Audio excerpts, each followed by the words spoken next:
Last time we learned that good research is all about asking the right questions. And so today we want to practice that on the topic of artificial intelligence.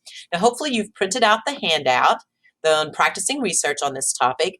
And please know that this handout is good for any topic. Now, we're going to practice it on artificial intelligence, but all you'd have to do is change the topic at the top.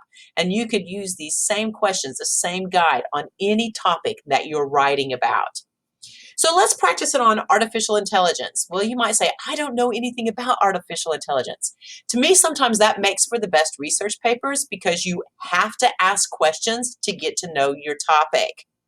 If I were writing on the topic of artificial intelligence, the first thing I would do is take a few moments to familiarize myself with the topic. Do a Google search.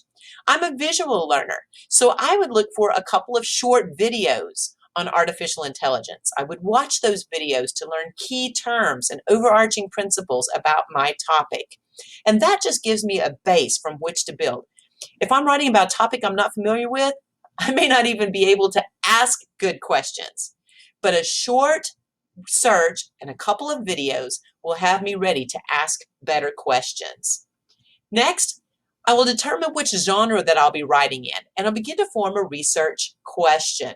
So let's talk about the genres that we will be writing in this semester. First is informative. Informative just means that I am seeking out information. Okay, and so if I were writing an informative paper on artificial intelligence, perhaps my research question could just ask, has it reached its zenith? Have we gone about as far as we can go where artificial intelligence is concerned? That might be a good driving research question. Persuasive just means that I'm trying to convince my audience to think, feel, or act a certain way. So that's a little different than just informing. Okay, here I'm not just relaying information, I'm directing my information, I'm organizing it in such a way as to influence your thoughts and to make you think, act, or feel a certain way. So if I'm going to write a persuasive paper on artificial intelligence, perhaps my driving question could be, does artificial intelligence pose more benefits than concerns? Persuasives are usually going to be debatable topics. If I ask that question, some of you may say yes, some of you may say no. So that would be a great persuasive. But you can see on the first one, has artificial intelligence reached its zenith? This is going to be something that requires research and just gives information. Okay. Next, I'm going to turn my research question into a workable thesis statement. So if we're looking with an informative one, if I just want to know if artificial intelligence has gone about as far as it can go, maybe my thesis could be something like this. In the last decade, artificial intelligence has moved from the realm of science fiction into the world of science.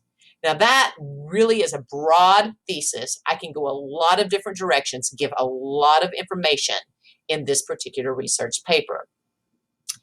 If I choose to go persuasive, then my thesis needs to pertain to that research question and answer it. Though it is not without concerns, artificial intelligence offers much to present and future generations. So you can see that I've chosen a side in that one. I've said yes. Okay, it provides more benefits. So for the sake of our discussion right now, we're going to pretend that we're writing an informative paper. Okay, so the next thing that we would want to do is to begin compose a list of questions that will direct our research. So I know I'm going informative. I know that I want to write about whether it has reached its zenith. So where would I begin? Maybe I need to ask, what is artificial intelligence? Is there a working definition that can guide my paper? Okay, who came up with the term? How did it evolve? This is going to take me all the way back to maybe John McCarthy in 1956. He's the first one that used this term. So I can talk about that first research workshop and then how it has sort of evolved to where it is today. I can talk about some of the concerns and some of the benefits. Now, this is not persuasive.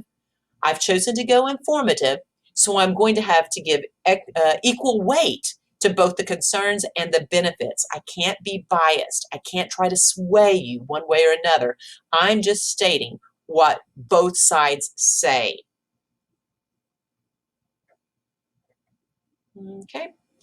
So after I've made this list of questions, you can see where this very easily becomes the paragraphs for my research paper. Now I'm going to do a quick Google search to generate any more questions. And as I look at all the information that's out there about artificial intelligence, I notice that it's really capable of doing a lot of things today. Right? And so that might become another portion of my paper. I add questions based on the quick search that I do. Next, I want to think about possible introductions. And when I think about artificial intelligence, of course, one of the first things that comes to my mind is how we had all the Big Brother talk, from George Orwell's book 1984, and how that might be a fun place to start with my introduction. I also remember that there was a movie by Steven Spielberg called Artificial Intelligence about a little boy named David who was a robotic boy that was first programmed to love, and then kind of the dilemma he finds himself where he doesn't fit into either the world of machines or the world of humans, and kind of that the quandary that creates for him. So I'm like, hey, either one of those could be an interesting, fun introduction. Now I'm going to turn to an outline. And again, I'm just going right through the practicing research handout that's in front of you.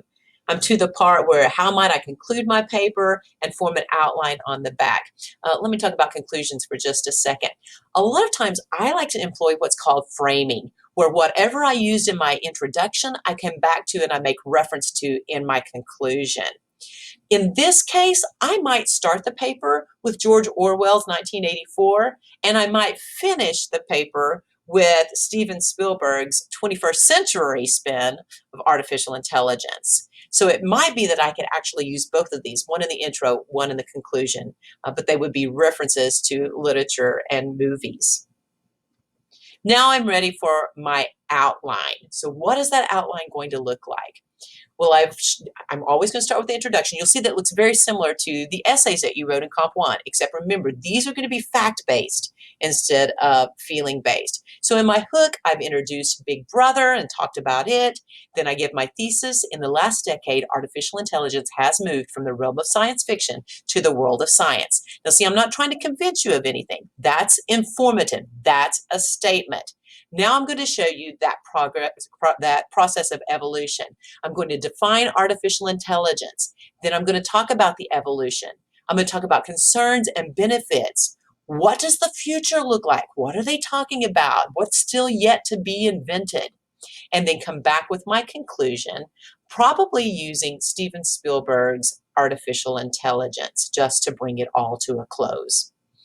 So this is what it would look like, how we can put together an informative or persuasive research paper. This is the basic fundamentals, right? And we'll begin practicing this in the next module as we begin writing our first mini research paper on plagiarism.